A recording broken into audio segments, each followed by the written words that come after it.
Every submariner remembers the day they got their dolphins, and all the hoops you had to jump through to get them.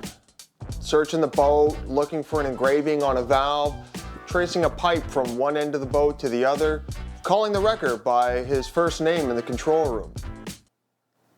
Typical qualification stuff. So how do you earn your dolphins? First step, you're going to complete your basic submarine qualification course, which is about 3 months of basic submarining. Once I finished BSQ, I got posted to HMCS Windsor in Halifax, Nova Scotia. The training PO handed me a blank qualification package and a little duotang and said, "You got 3 months, good luck." There's not really an onboarding or anything like that, you just start going for it. I flipped through and immediately thought, where do I even start? There's like 75 pages, 375 signatures, words I've never even seen before. Every page, another Excel spreadsheet with no soul. Trim system, propulsion system, sonar system, hydraulic system.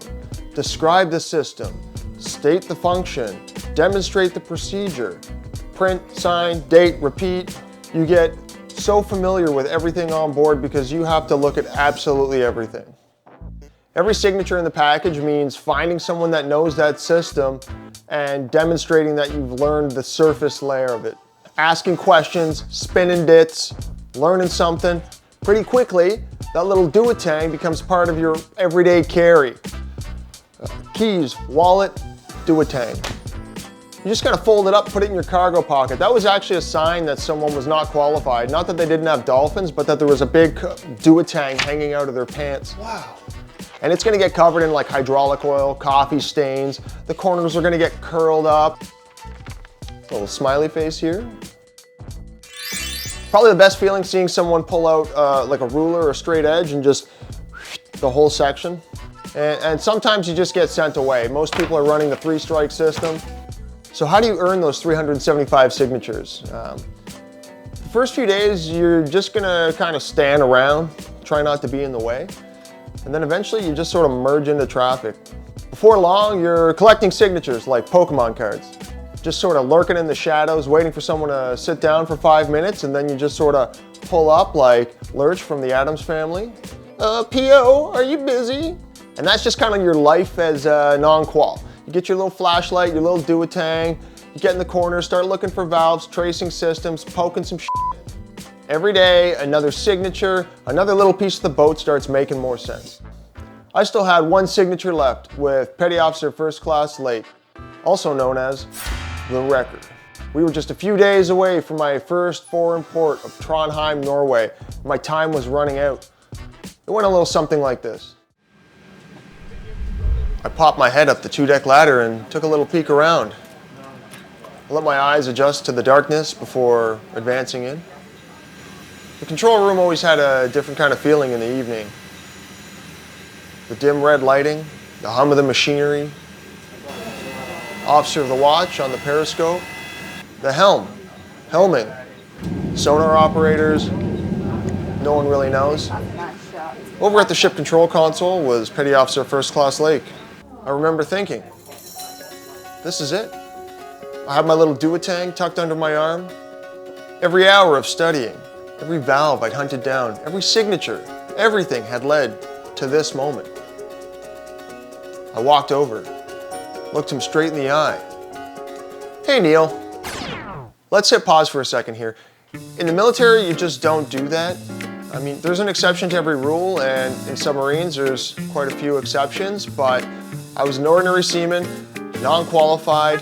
This was a Petty Officer First Class in the control room, surrounded by all the most important people on the boat. I knew I f***ed up right away. Anyways, what the f*** did you just call me?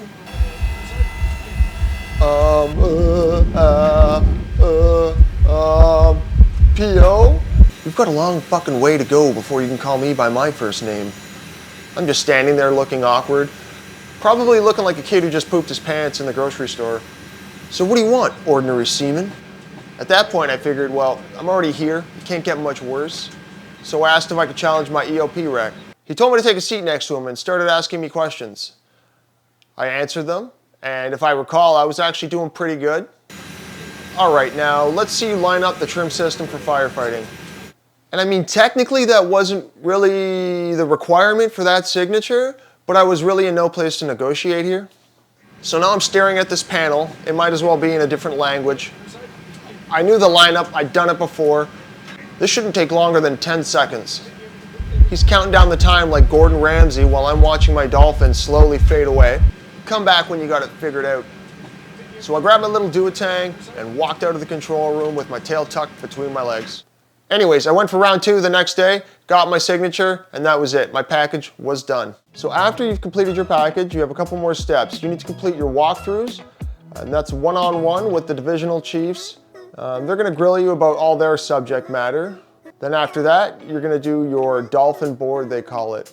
It's kind of like the final boss. Now, depending on how good you're doing, you'll spend about an hour surrounded by the hods and chods, and they'll take turns round robin style, kind of asking you questions.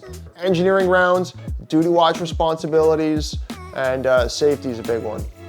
It's kind of like your highlight reel of all the accumulated knowledge you've gotten while completing your package. And passing the board is the official qualifier for getting your dolphins. Now, if you're lucky, and I was, you'll get presented your dolphins at sea. We do a little ceremony and it's pretty culty, but it's ours. I'll save that for another video. Now, after you physically have your dolphins, it's customary for your section supervisor to sew them onto your jacket. And 9 times out of 10, it's gonna look like complete dog shit. There's like 5 stitches, 45-degree down bubble, but you don't really care. You finished, you're done, you got your dolphins. When I look at these today, I don't really think about the qualification package or the hoops you had to jump through. I think about the unique experience that it gave me. I think about the people down there. I think about Happy Bob. I think about the ones who stopped what they were doing to help me answer a question. I think maybe that's why submariners care so much about their dolphins. Not because they're shiny, but because they're rare. And then eventually you realize the true signatures were the friends you made along the way. That's it. That's what it takes to get your dolphins. That's what they are. I skipped a lot, but if you have any questions, post it down in the comments below. And if you've earned your dolphins, I want to hear your story. Anyways, until next time, see you later. If you've earned your dolphins, I'd love to hear your story. Post it in the comments down below. Or if you have more questions, you do that too. Thanks a lot for stopping by. That doesn't mean. Yo, thanks for pulling into Spinnin Dits. Anyways, that's it on.